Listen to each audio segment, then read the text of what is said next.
Kidney পাচারকারী এইসব যখন আমরাও শুনছিলাম, আমরাও কনফিউজড হয়ে গেছিলাম। তবে এখন চোখের সামনে দেখার পরে মনে হচ্ছে যে না, এটা আসলে টোটালি পুরা ভুয়া, একবারে পুরা বানোয়াট। একবার আইসা নিজের চোখে দেখেন, আমার মনে হয় সবার মায়া লাগবে। সবাই একটু সহযোগিতা করেন, এই মানুষগুলো একটু ভালো থাকতে পারবে, একটু ভালো চলতে পারবে। নাম রবিন, আমি কল্যাণপুরে থাকি, ছোটোখাটো একটা জব করি। আমার এক প্রবাসী ভাই, উনি আপনাদের ভিডিও দেখছে। ভিডিও দেখার পর তার কাছে মনে হলো সে একবেলা খাওয়াবে।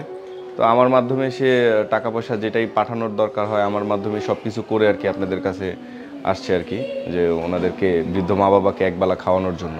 আমি পুরোটাই ঘুরে দেখলাম, আপনাদের পরিবেশ থেকে শুরু করে এভরিথিং সব কিছু আমার কাছে মানে এত ভালো লাগতেছে যে এরা রাস্তার থেকে উঠে এসে এইখানে এইভাবে থাকতে পারতেছে। এটা তাদের কাছে মনে হয় অনেক বড় একটা পাওয়া। যেইভাবে ছিল, ডাস্টবিনে ছিল বাচ্চা কাচ্চা, প্রতিবন্ধী, কেউ মানসিক প্রতিবন্ধী, কেউ বুদ্ধি প্রতিবন্ধী। একটু আগে দেখলাম একজন মানে খুবই অসুস্থ, যেটা আমরা বাংলা ভাষায় যাকে বলি মির্কি ব্যারাম।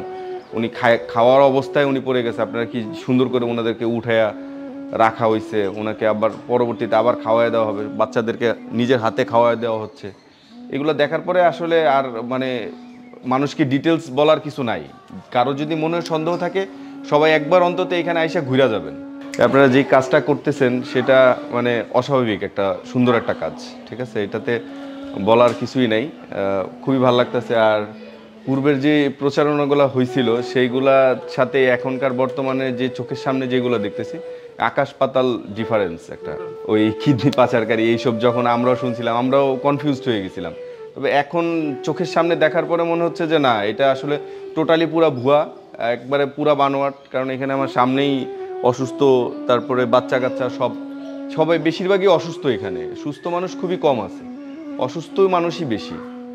তাদেরকে দেখার পরে মনে হলো যে না, তারা সবাই এখানে খুব ভালো আছে, আপনাদের সেবা যত্নে তারা খুব ভালো আছে। সুন্দর একটা কাজ করতেছে, যেটা আমরা চাইলেও আমরা পারতেছি না। তবে আমি সবার কাছে একটা অনুরোধ করব, যে যেরকমটা পারেন মিল্টন সামন্তদার ভাইকে একটু সাহায্য করেন, হেল্প করেন, যাতে উনি সব বাচ্চাদেরকে, বৃদ্ধ মা বাবাদেরকে যাতে একটু ভালো মন্দ খাওয়াইতে পারে। আমাকে আজকে যে পাঠাইছে এখানে, উনি খুব বড় লোক না, উনি একদম মধ্যবিত্ত ঘরের একজন সন্তান, ঠিক আছে? মধ্যবিত্ত ঘরের সন্তান। সে তার মানে মন থেকে এই জিনিসটা করছে।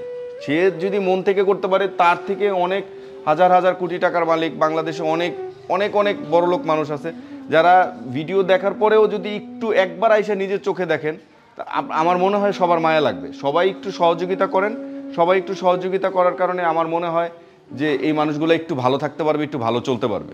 আপনাদের আশ্রমের জন্য আমার শুভকামনা রইল। ইনশাল্লাহ আমরা চাই যে সবাই সুস্থ থাকুক, ভালো থাকুক।